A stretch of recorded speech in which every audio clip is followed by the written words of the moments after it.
Hey everyone, welcome to Locked On Lakers for Tuesday. Brian Kamenetsky and Andy Kamenetsky. Andy, a few branches were trimmed off the Russell Westbrook trade option tree last week. What does that mean for the Lakers going forward? Just how good do they need to be coming out of this thing to make it all worth it? That's next on Locked On Lakers. You are Locked On Lakers, your daily Los Angeles Lakers podcast. Part of the Locked On Podcast Network, your team every day.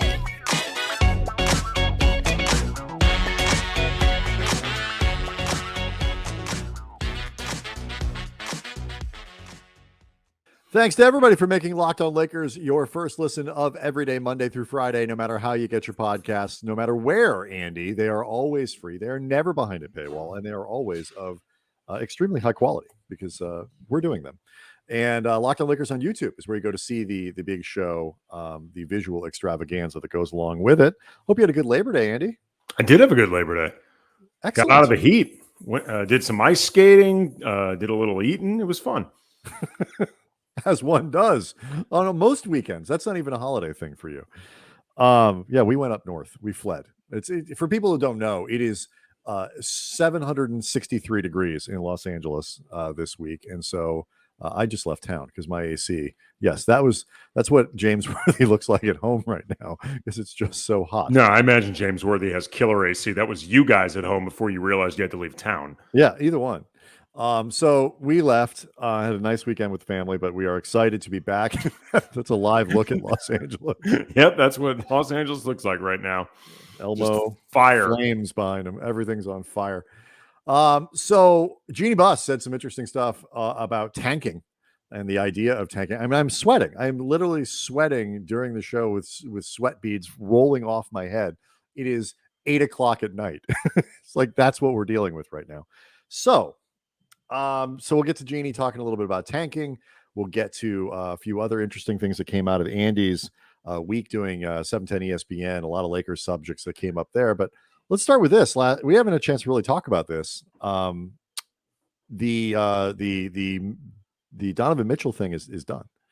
It has happened. So now both major things that we were waiting for, a resolution to Kevin Durant has happened, and a resolution to the Donovan Mitchell thing has happened, Andy. And none of those things resulted in the Lakers being involved in either one of those trades. No, there have been trades as it was. Right. There had been some hope that with Donovan Mitchell presumably going to the Knicks, the Lakers could get involved as a third team to try to facilitate it. It turns out that the Jazz called the Knicks bluff after they had extended RJ Barrett, making it more difficult to get involved with this. There have been apparently been a lot of acrimony throughout the course of this, going back to, I think, when a bunch of Jazz execs, or a bunch of Knicks execs, I should say, decided to watch the Jazz Mavericks playoff game, ostensibly to support Julius Randle, but really to recruit the hell out of Jalen Brunson. Mm-hmm. And that kind of set things on a bad path. But anyway, the Cavaliers snuck in, as everybody knows,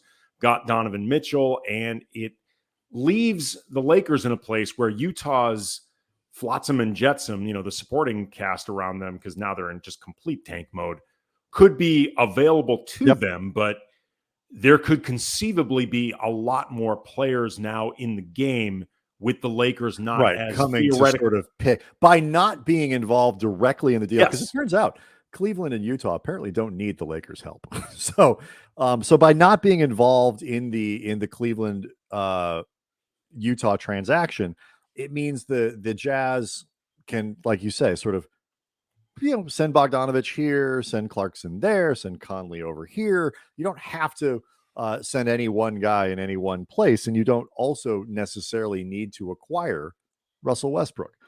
So here's how I look at this. Like I mentioned in the open, it's like branches of the Westbrook option tree are sort of being trimmed as we go through the summer and into the fall. The Brooklyn branch has been lopped off. At least one part of the Utah thing has been lopped off. So as I see it, we're kind of left with this. And you tell me if I'm missing something. There's the Indy branch, the Indiana trade, which we previewed on Friday's show. If you haven't listened to it with Tony East, go back. It is a great breakdown of Miles Turner and Buddy Hield and what Indy is thinking in potentially trading them. You mentioned the Utah Flotsam and Jetsam. And then the other one is whatever is behind door number 3 once the season begins or near the trade deadline or whatever it is, where you're just going to wait and see if you can do something better because something better might come along. You don't know. Yeah, and in breaking down the Flotsam and Jetsam from Utah, if you end up going with the Miles Turner Buddy Hield deal with Indiana, that is almost certainly going to cost you both first round picks. I think it is assumed that would end up basically the Lakers pushing in every remaining chip they have. Some combination with Utah. I think it is theoretically possible that the Lakers could end up keeping at least one pick, in part because depending on the deal that they make, it might not be enough coming back from Utah that it would require that. There's also too, there's a varying degree of contracts and contract lengths that could be theoretically coming back. And, for example, Jordan Clarkson has a $14 million trade option into 23-24 that I think a player option or team option. You said player option. Player option. Player option that I think he's going to end up picking up. Mike Conley, he's only partially guaranteed for 23-24, but it's like $14 or $15 million. So that's not insignificant. No, that you eat a lot of money. Right. And then, Bojan Bogdanovic is just 1 year remaining. Rudy Gay is an expiring. Jared Vanderbilt has $5 million for 23-24. And then Malik Beasley, $15 million for this season, $16 million. That's a club option for the following year. Also, the really weird complication, Brian, with Malik Beasley. For those who did not know, and I actually did not know this because this is just a world that you and I don't keep up with, but Malik Beasley was dating Scottie Pippen Jr.'s mother for a little while. Larsa Pippen, the real Housewives star. I did not know this. Malik Beasley was dating her while still married to his wife. Rooting for a scenario in which Malik Beasley is traded to the Lakers, works it out with Scottie Pippen Jr.'s mother, and becomes Scottie Pippen Jr.'s stepdad. Well, they've long since broken up. No, but they could reconcile, is my point. I mean, sometimes love just takes time. Sure. And people talk about oh my God, wouldn't it be amazing if LeBron and Bronny played together, first father-son combination. I don't know if we've had a lot of stepdad and stepson combinations. That's just one little step away, no pun intended, that I think is equally inspirational in many ways, and I am here for it. Yeah, I mean, you thought Russell Westbrook and Patrick Beverley was potentially awkward. I think, dude, you were with my mom for a while. I think that trumps. That puts the whole, remember the whole Delonte West thing a long time ago? Rumor. Yeah, we should say rumor. Right, rumor. Right, exactly. Rumor. But that was just a rumor. And it was this would be on paper. No, Malik Beasley has apologized via social media because that's where everybody goes to reconcile their relationships. He and his wife did not reconcile, but so there's that little wrinkle. There's that. It's something to look forward to. Last thing on this, because it means Scottie Pippen Jr. is never getting called up for a year. I learned it from watching you, Dad. I learned it from watching you. Do you get the impression, they've already done one deal with Utah to take away a piece that I'm sure Utah knew wasn't going to be around for very long. If there was something bigger to be done, look, it's possible that Utah was waiting just because, you never know, you might need the Westbrook piece to facilitate something or whatever. Or one of these other supporting guys. Right. So do you believe that the fact that the Lakers have already made a deal with Utah that did not involve Westbrook makes it less likely that Utah is interested currently in trading for Westbrook now to send stuff back? Do you think hold your answer, but do you think one has anything to do with the other? Because the issue I'm getting at here is one I think you have been really big pointing out on with the Indiana deal. It's that there's this sort of assumption that the Lakers would or wouldn't add something, would or wouldn't include something, but it may just be that the other team doesn't want what the Lakers have. So let's talk about that next. Locked On Lakers brought to you by Built Bar. Built Bar Puffs, they are sweeping the nation. And as always, because they never rest on their laurels, there's a new flavor. It's cookie dough chunk puffs. It's got a light, chewy texture, real cookie dough chunks, and as always, covered in 100% real chocolate. It is all of the joy, the decadence of eating cookie dough without the hassle of making it, without the hassle of things are into these bars. They're perfect.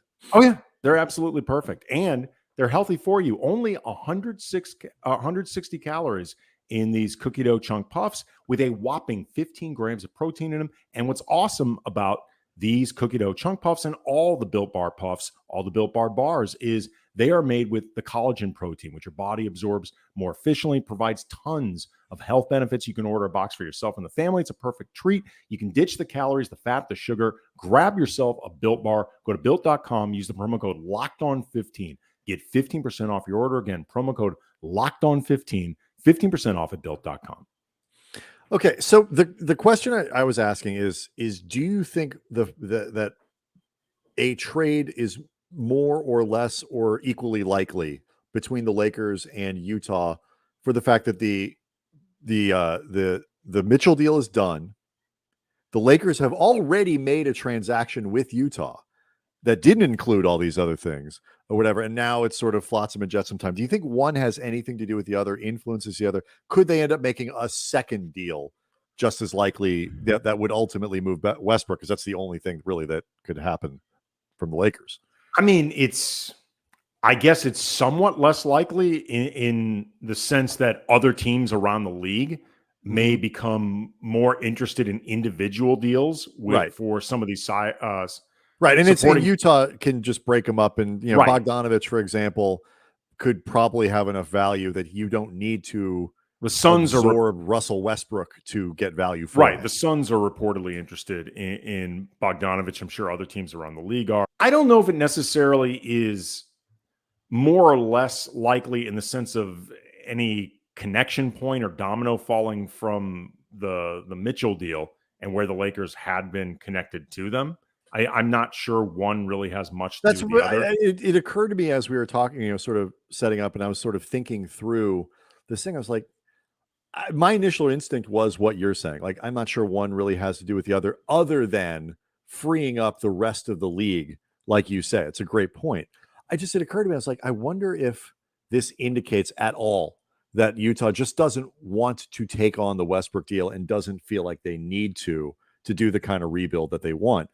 Unless it's for the worst pieces of that, trade, like Mike Conley, who is, I think, dangerous. I love Mike Conley, but he's sort of dangerously close to falling off, the proverbial cliff.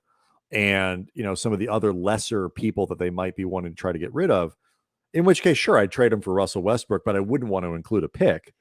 Well, certainly not 2 picks. Definitely not 2. But I'm not even sure I'd really be that interested in trading a pick for to move off Westbrook to get Conley and Jordan Clarkson, for example, because that doesn't move the needle really at all for the Lakers. Agree. I mean, if you're not getting some type of size coming back, whether it's Bogdanovich, whether it's Jared Vanderbilt, if you're just adding more guards to a roster that's already heavy on guards, and on top of it, already heavy on scoring type guards like Jordan Clarkson and little guards, like how many teeny tiny people? Mike Conley, Pat Bev, and Kendrick Nunn.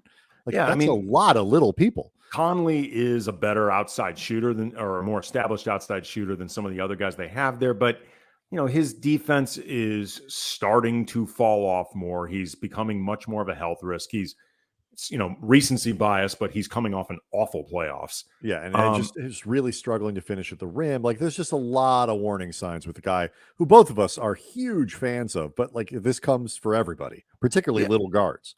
Yeah. And I mean, it's the biggest advantage that I've always thought about with these potential Utah combinations is that you could maybe hang on to one of your picks and use that for a future deal in a continual effort to try to improve the team. And if you take on enough of Utah's bad money, you can make that part of the services. You're basically cleaning their books.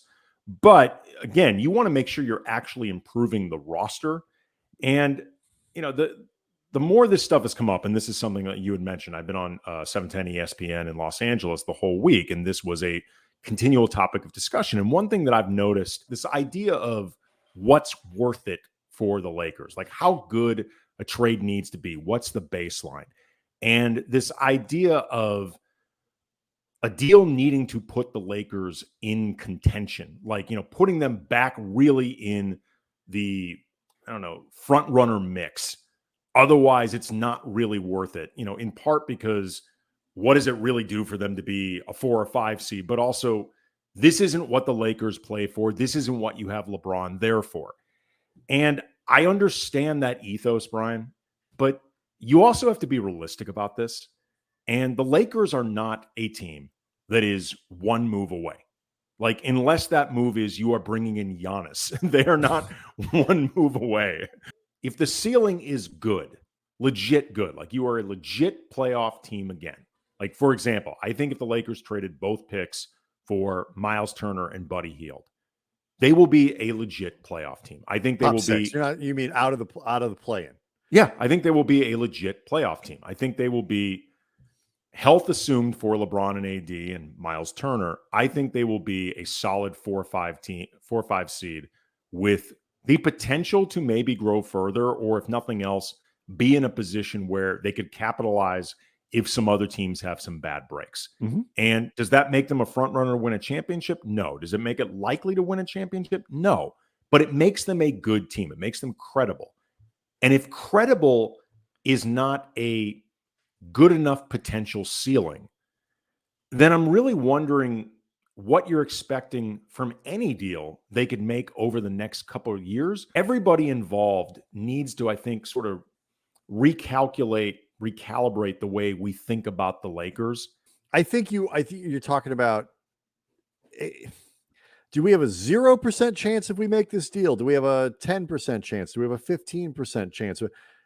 Being a legit 6 seed with a 0% chance of like realistically winning a title, I think that is a legitimate question. You say, is this worth it? Because we're not, we can't move the needle. We are stuck, but like, you're right, that releases a whole other series of questions, most of which are, what the hell are we doing for the next 2.5 years? Because with LeBron and AD around, which they're going to be, presumably, unless the Lakers now make transactions to keep that from happening, they're not going to be bad enough if those guys are healthy to be terrible.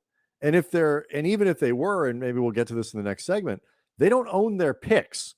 So like being terrible doesn't do them any good anyway. And so I think for me, the point of what you're getting at is kind of twofold. And I think there's 2 things that I think are really important for people to consider out of this. One is a practical thing, and one is a conceptual kind of ethos sort of thing. And so maybe we'll break that down next. Okay, this is actually kind of related, Andy, to Jeannie Buss. Was talking to Eddie Johnson and Amin El Hassan on Sirius XM Radio. Was this over the weekend? I believe it was. And the subject of tanking came up.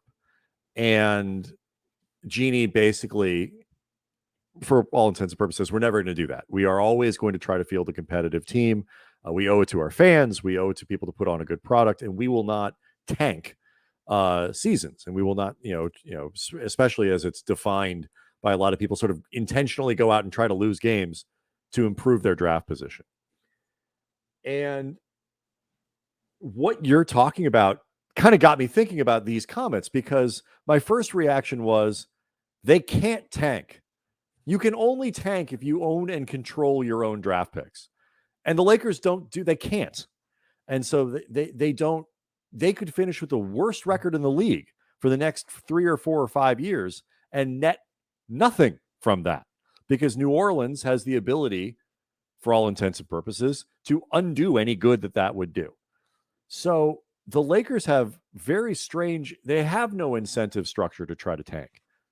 And that puts them in a really weird position to some degree to the thing that you're talking about, because the only way they can sort of try to, quote unquote tank or do it, is to just blow it up and hope other teams suck.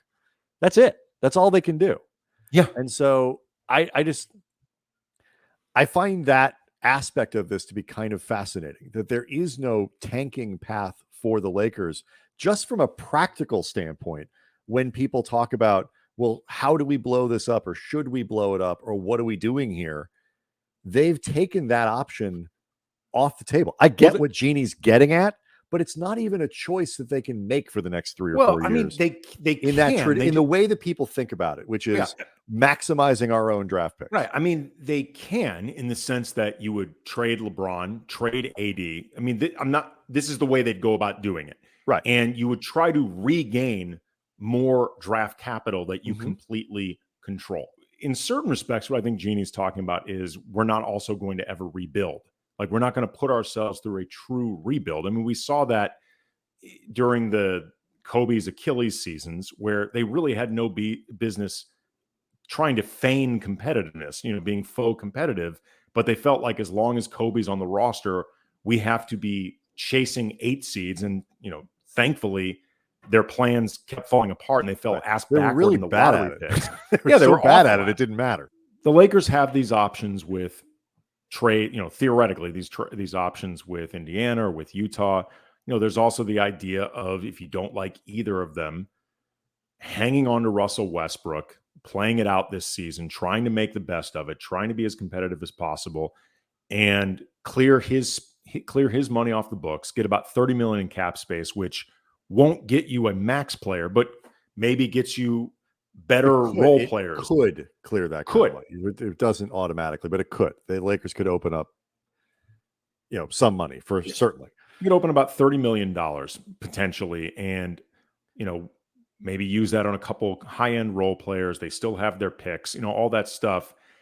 But that puts them in a position where you are resetting yourself yet one more time, which likely also the likelihood of you landing on an instant contender through that approach is pretty low too.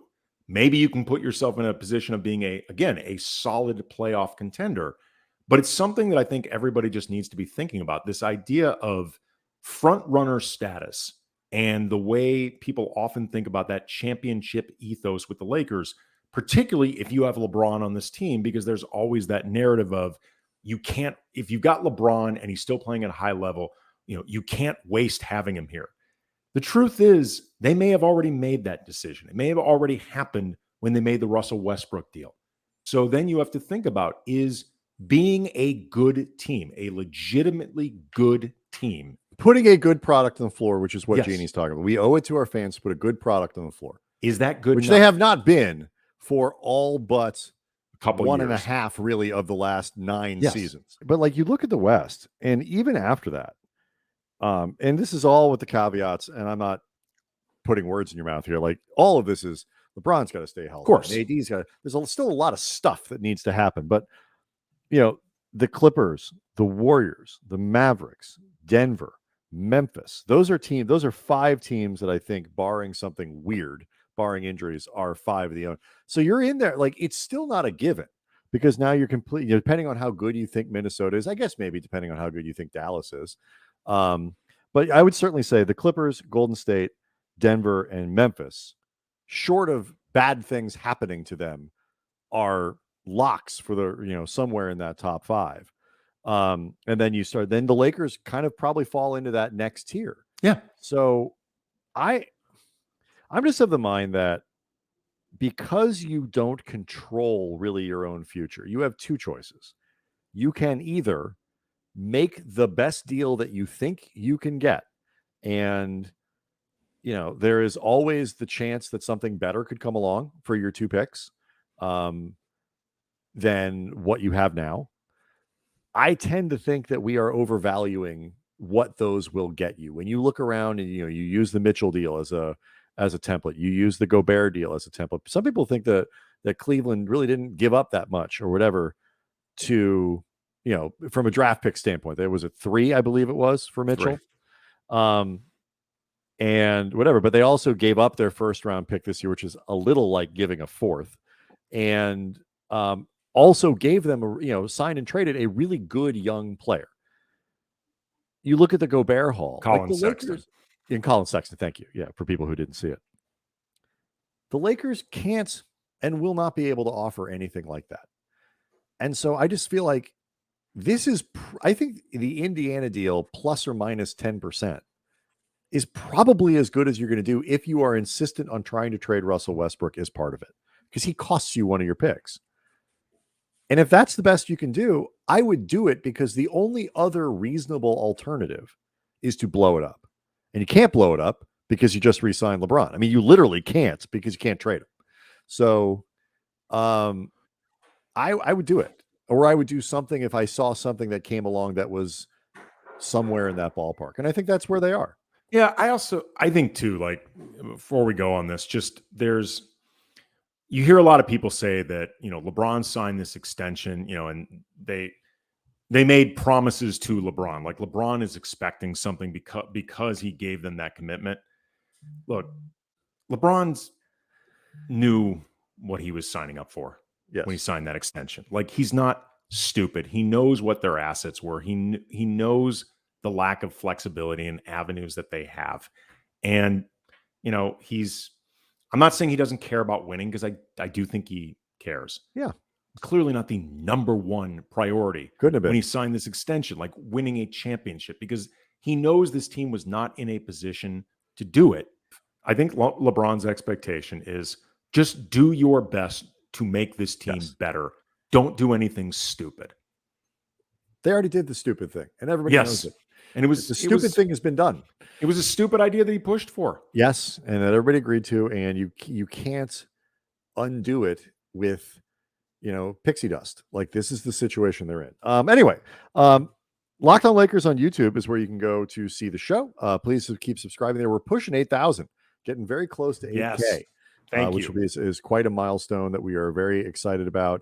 Love the community that's developing there of regular commenters and stuff. Please leave questions. It's a great time to leave questions on the YouTube channel, which we can use on the show throughout September as we start to get closer to training camp.